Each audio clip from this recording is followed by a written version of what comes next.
कभी सोचा है कि अपनी फाइनेंशियल सिक्योरिटी बनाना ठीक एक घर बनाने जैसा ही होता है? आज हम लंबी अवधि के लिए पैसा बनाने के दो बिल्कुल अलग-अलग तरीकों को समझेंगे, और वो भी दो बिल्डरों की एक बड़ी ही दिलचस्प कहानी के जरिए। तो सवाल यही है कि किसी की फाइनेंशियल प्लानिंग एक रेत के घर जैसी है जो समुद्र की पहली ही लहर में ढह जाए, या फिर एक पत्थर के घर की तरह मजबूत है? यही वो सवाल है जिस पर आज की हमारी पूरी कहानी टिकी है। चलिए देखते हैं। तो कहानी के दो किरदार हैं, राकेश और संजय। अब ये दोनों न सिर्फ दोस्त हैं, बल्कि एक ही सरकारी दफ्तर में साथ काम भी करते हैं।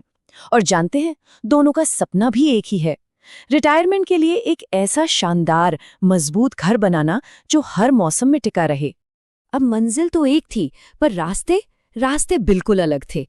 एक तरफ थे राकेश, जिनका अंदाज था डू इट योरसेल्फ वाला, और दूसरी तरफ थे संजय, जिन्होंने एक आर्किटेक्ट की तरह पूरी प्लानिंग के साथ हर कदम आगे बढ़ाने का फैसला किया। तो सबसे पहले राकेश के तरीके को समझते हैं, जिसे हम कहेंगे रेत का घर। ये तरीका था बस चीजें जमा करते जाने का, बिना किसी नक्शे के, बिना किसी मजबूत नींव के। देखते हैं कि ये असल में दिखता कैसा था। राकेश का कॉन्फिडेंस तो देखिए। उनकी सोच थी, अरे भाई, जब मुझे पता है कि ईंट सीमेंट कहाँ से खरीदना है, तो किसी आर्किटेक्ट की क्या जरूरत। उन्हें लगा बस अलग अलग इन्वेस्टमेंट प्रोडक्ट्स खरीद लेना ही काफी है, और शायद यही उनकी सबसे बड़ी गलती थी। तो राकेश की ये तथाकथित ईंटें थी क्या? एक सोने का सिक्का यहां से ले लिया, किसी दोस्त के कहने पर एक LIC पॉलिसी वहां से उठा ली, और बाकी का पैसा बस सेविंग्स अकाउंट में पड़ा रहा।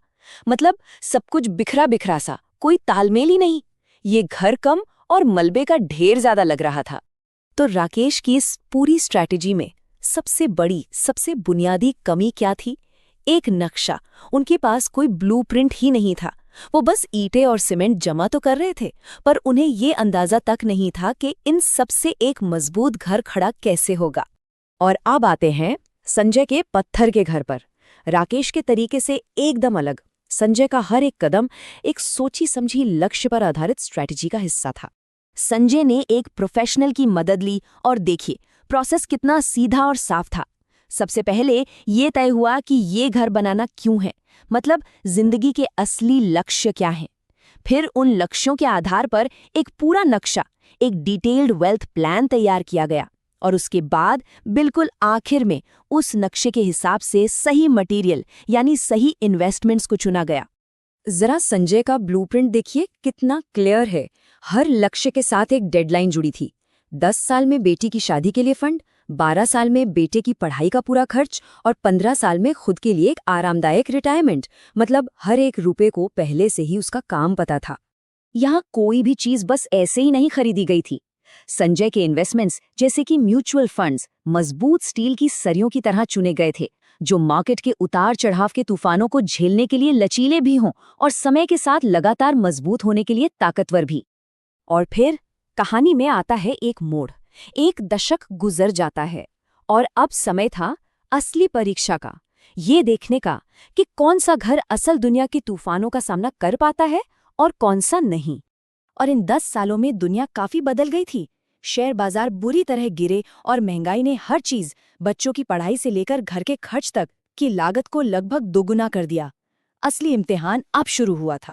तो नतीजा क्या निकला? बिल्कुल आईने की तरह साफ। जब बेटी की शादी का समय आया, तो राकेश के पास बस कुछ बेमेल चीजें थीं, और उन्हें एक मोटा कर्ज लेना पड़ा।